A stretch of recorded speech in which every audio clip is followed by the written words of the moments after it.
Imagine a cena. Milhões de pessoas acabaram de escapar da escravidão de 400 anos. Eles atravessaram o mar que se abriu miraculosamente. O exército mais poderoso do mundo conhecido afundou atrás deles. Nesse momento de êxtase absoluto, de libertação impossível, quem lidera a celebração? Não é Moisés, o grande libertador. Não é Arão, o sumo sacerdote. É uma mulher, uma profetisa. Ela pega um tamborim, começa a dançar e canta um hino de vitória que ecoa por gerações. Seu nome é Miriam. Ela é chamada de profetisa, líder e irmã dos homens mais importantes da história de Israel. Mas sua história foi deliberadamente reduzida, sua liderança apagada e seu momento de rebeldia transformado em punição exemplar. Esta é a história da mulher que deveria estar ao lado de Moisés em todos os livros de história, mas que foi sistematicamente esquecida. Esta é a história de Miriam, a profetisa que salvou um bebê, liderou uma nação e pagou o preço por ousar questionar. Oi, eu sou a Kim, do Her Story Root. Hoje vamos conhecer Miriam, uma das figuras mais fascinantes e injustiçadas da Bíblia. Ela é mencionada como Miriam, a profetisa, no livro de Êxodo, um título que a coloca no mais alto escalão de liderança espiritual. Ela é citada junto com Moisés e Arão como uma das 3 lideranças que Deus enviou para libertar Israel. Mas apesar disso, sua história foi minimizada, suas contribuições foram ofuscadas por seus irmãos. E o episódio mais lembrado sobre ela é sua punição, não sua liderança. Prepare-se para conhecer a mulher que protegeu Moisés quando ele era bebê, que liderou as mulheres de Israel no momento mais glorioso de sua história e que ousou desafiar a autoridade quando viu injustiça. Esta é Miriam, a profetisa esquecida. Nossa história começa no Egito, por volta de 1400 a.C., durante um dos períodos mais sombrios da escravidão hebraica. O faraó, temendo que os hebreus se tornassem numerosos demais, ordenou um genocídio. Todos os bebês hebreus do sexo masculino deveriam ser jogados no rio Nilo. Foi nesse contexto de terror que nasceu um menino de uma família levita. Sua mãe, Joquebede, o escondeu por 3 meses, mas quando não pôde mais, colocou-o num cesto de junco impermeabilizado e o deixou às margens do Nilo. E foi a irmã mais velha, uma menina chamada Miriam, que foi designada para vigiar. Ela ficou à distância, escondida entre os juncos, observando o cesto flutuar. Quando a filha do faraó desceu ao rio para se banhar e encontrou o bebê, foi Miriam quem agiu. Com coragem extraordinária para uma criança, ela se aproximou da princesa e, com astúcia, ofereceu encontrar uma ama de leite hebraica. Ela trouxe a própria mãe. Miriam, ainda criança, havia acabado de salvar Moisés e garantido que ele seria criado conhecendo suas raízes. Após esse momento crucial, Miriam desaparece da narrativa bíblica por décadas. O texto não nos diz o que aconteceu com ela durante os anos em que Moisés cresceu no palácio, fugiu para o deserto e se tornou pastor. Mas quando ela reaparece, no livro de Êxodo, capítulo 15, ela não é mais uma menina. Ela é apresentada com um título impressionante: Miriam, a profetisa, irmã de Arão. Note que ela não é chamada de irmã de Moisés, mas de Arão, possivelmente porque, na estrutura patriarcal, era mais aceitável ligá-la ao sacerdote do que ao líder. O título profetisa não era decorativo. Em Israel, um profeta ou profetisa era alguém que falava diretamente em nome de Deus, que recebia revelações divinas. Miriam estava no mesmo nível de autoridade espiritual que seus irmãos, mas a narrativa bíblica, escrita e editada por homens ao longo de séculos, minimizou sistematicamente seu papel. Ela estava lá, liderando ao lado de Moisés e Arão, mas a câmera da história raramente focava nela. Um momento de glória indiscutível de Miriam acontece logo após o êxodo do Egito. Israel havia acabado de atravessar o Mar Vermelho em terra seca. O exército de Faraó, que os perseguia, foi engolido pelas águas. Era o maior milagre que aquele povo já havia testemunhado. Moisés cantou um cântico longo e elaborado de vitória. Mas então o texto diz: Então, Miriam, a profetisa, irmã de Arão, tomou um tamborim na mão e todas as mulheres saíram atrás dela com tamborins e com danças.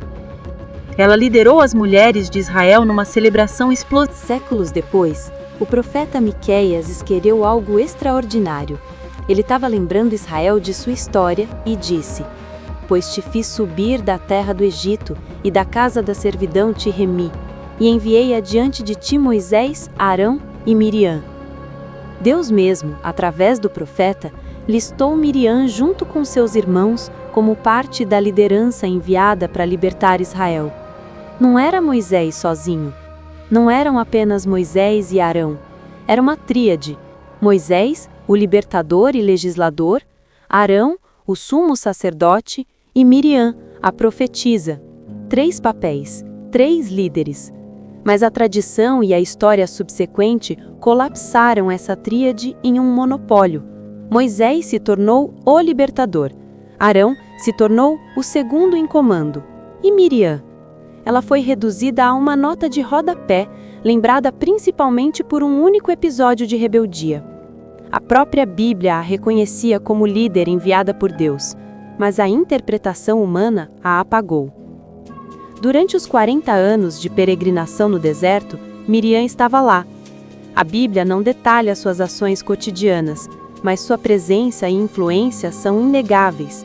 Ela era a líder das mulheres de Israel, uma comunidade de centenas de milhares. Em uma sociedade nômade no deserto, as mulheres eram responsáveis por tarefas essenciais: buscar água, preparar alimentos, cuidar dos doentes, educar as crianças, preservar a cultura. Miriam, como profetisa, teria sido a voz espiritual, a conselheira, a mediadora entre Deus e o povo feminino. Mas a narrativa bíblica, focada em leis, guerras e na construção do tabernáculo, raramente volta sua atenção para o trabalho das mulheres.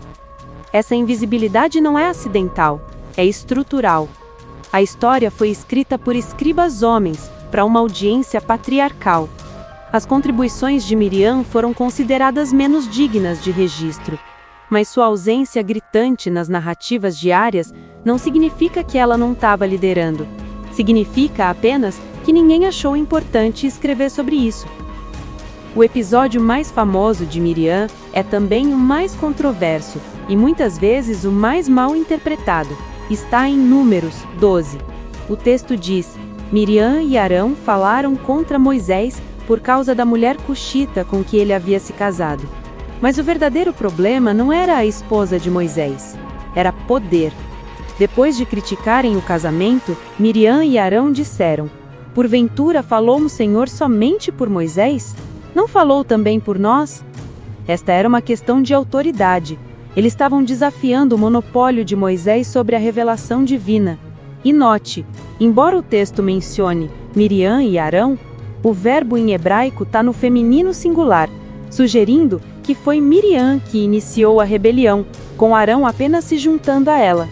Ela estava levantando uma questão teológica legítima. Deus não havia chamado os 3? Não eram todos profetas?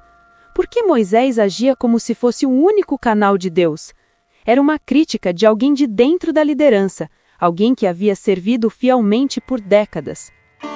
A resposta divina foi imediata e severa.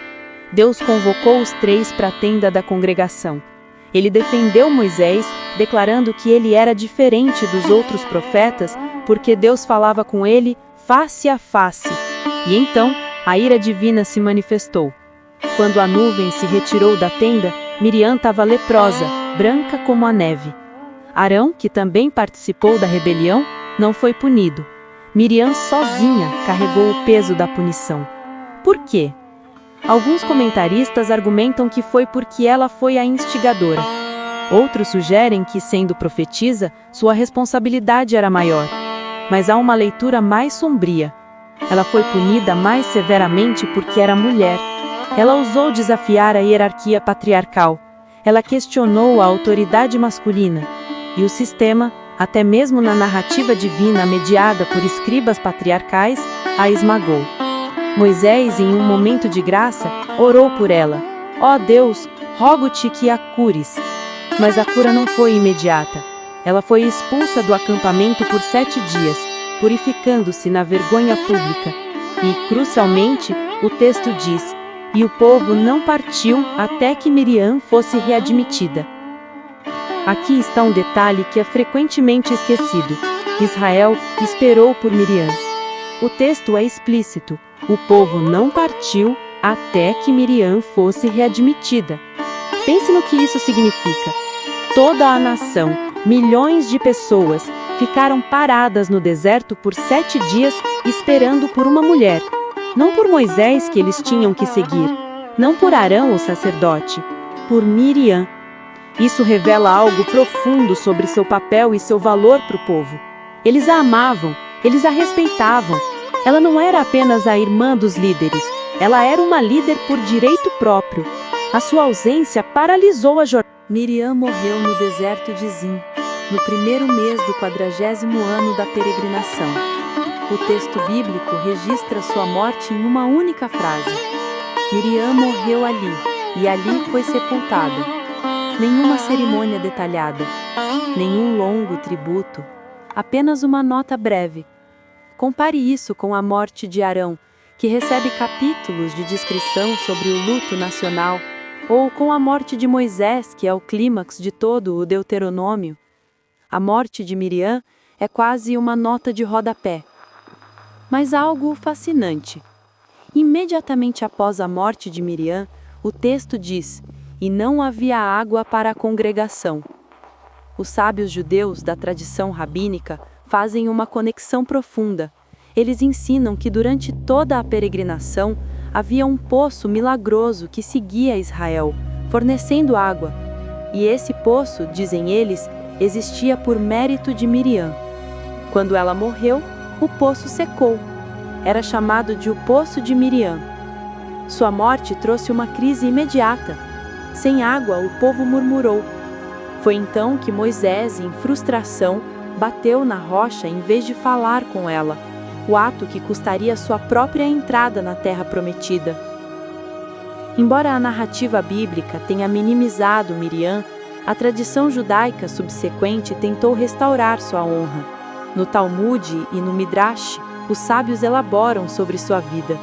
Eles a identificam como uma das parteiras hebreias que desobedeceram ao faraó e salvaram bebês hebreus. Eles a chamam de profetisa desde a infância, dizendo que ela profetizou o nascimento do Redentor de Israel, Moisés, antes mesmo que ele nascesse. O conceito do Poço de Miriam se tornou uma imagem poderosa na espiritualidade judaica, representando sustento, nutrição e o papel oculto mais essencial das mulheres na sobrevivência do povo. Na Páscoa, algumas famílias judias modernas colocam uma copa de Miriam, cheia de água ao lado da copa de Elias, honrando sua memória e reconhecendo a liderança feminina. Miriam se tornou um símbolo para mulheres judias que buscam reivindicar seu lugar na liderança religiosa. Ela é a prova de que, mesmo quando apagada, a verdade eventualmente encontra seu caminho de volta. A história de Miriam é um estudo de caso perfeito de como o patriarcado funciona, até mesmo nas narrativas mais sagradas. Ela não foi completamente apagada. Isso teria sido difícil demais, dado seu papel inegável. Em vez disso, ela foi minimizada, marginalizada e, crucialmente, punida quando ousou questionar. Seu momento de liderança no Mar Vermelho é reduzido a alguns versículos. Sua presença durante 40 anos no deserto é quase invisível. E o episódio mais lembrado dela é sua punição, não sua profecia. Compare isso com Moisés, que matou um egípcio e fugiu, mas é lembrado como herói. Ou com Arão, que construiu o bezerro de ouro e liderou Israel em idolatria, mas é lembrado como o santo sacerdote. Os erros dos homens são contextualizados, perdoados, esquecidos. O erro de Miriam, questionar a autoridade, é imortalizado como lição de advertência. A narrativa diz: veja o que acontece com mulheres que desafiam. É uma ferramenta de controle social disfarçada de história sagrada. Miriam não está sozinha na Bíblia como uma mulher cujo papel de liderança foi minimizado ou punido. Há um padrão. Débora, a juíza e profetisa, é celebrada, mas sua história é uma exceção que prova a regra. Hulda, a profetisa consultada por reis, é mencionada brevemente e depois esquecida. As filhas de Zelofaade lutaram por seus direitos de herança e venceram, mas são uma nota de rodapé. A tradição bíblica preserva essas histórias, mas não as centraliza. Elas existem nas margens. Miriam representa todas essas mulheres. Ela é a voz que foi permitida falar, mas não alto demais. Ela é a liderança que foi reconhecida, mas não igualmente. Ela é a profetisa que foi celebrada, mas depois punida por esperar igualdade. Sua história é a história de todas as mulheres que lideraram, serviram, profetizaram e foram esquecidas porque a história foi escrita por aqueles que se beneficiaram de seu silêncio. O tamborim de Miriam se tornou um dos símbolos mais poderosos da liderança feminina na tradição judaica. Não era apenas um instrumento musical, era uma torrenta de liderança litúrgica. No mundo antigo, a relação entre Miriam e Moisés é complexa e profundamente humana. Ela salvou sua vida quando ele era bebê. Ela o protegeu. Em muitos sentidos, sem Miriam não haveria Moisés. No entanto, quando cresceram e se tornaram líderes, a dinâmica mudou. Moisés era o escolhido, o que falava com Deus face a face. Miriam era a profetisa, mas sempre na sombra de seu irmão mais novo. O ressentimento era inevitável. Quando ela finalmente questionou, Deus não fala também através de nós? Não era apenas teologia, era dor pessoal. Era a frustração de uma vida inteira de serviço fiel que nunca recebia o mesmo reconhecimento. Moisés, para seu crédito, não se defendeu quando Deus a puniu. Ele imediatamente orou por sua cura. Isso mostra amor genuíno. Mas o sistema que elevou Moisés e diminuiu Miriam permaneceu intacto. A relação deles é um espelho de inúmeras dinâmicas familiares e profissionais. Talento ignorado, contribuições minimizadas e o custo emocional de estar sempre em segundo lugar, não por falta de capacidade, mas por acidente de gênero. Nas últimas décadas, estudiosos bíblicos, especialmente teólogas feministas, têm trabalhado para redescobrir Miriam. Eles têm feito perguntas críticas. Por que o cântico de Miriam é tão curto? Será que era originalmente mais longo e foi editado? Por que ela foi punida, mas Arão não? O que estava realmente acontecendo na rebelião de Números 12? Essas perguntas não são apenas acadêmicas, elas são sobre justiça. São sobre reconhecer que as escrituras, embora sagradas, foram escritas, copiadas e editadas por pessoas com seus próprios preconceitos. Miriam está sendo reclamada como um modelo de liderança feminina, como uma voz profética que se recusou a ser silenciada, como uma mulher que pagou o preço por sua ousadia, mas cuja memória se recusa a morrer.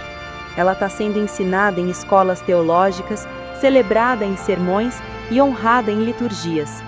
A profetisa esquecida está sendo lembrada. O que a história de Miriam nos ensina sobre liderança? Primeiro, que a verdadeira liderança muitas vezes não recebe o reconhecimento que merece. Miriam liderou fielmente por décadas e ainda assim foi marginalizada. Segundo, que questionar a autoridade, mesmo quando feito de forma legítima, pode ter um custo alto, especialmente para mulheres.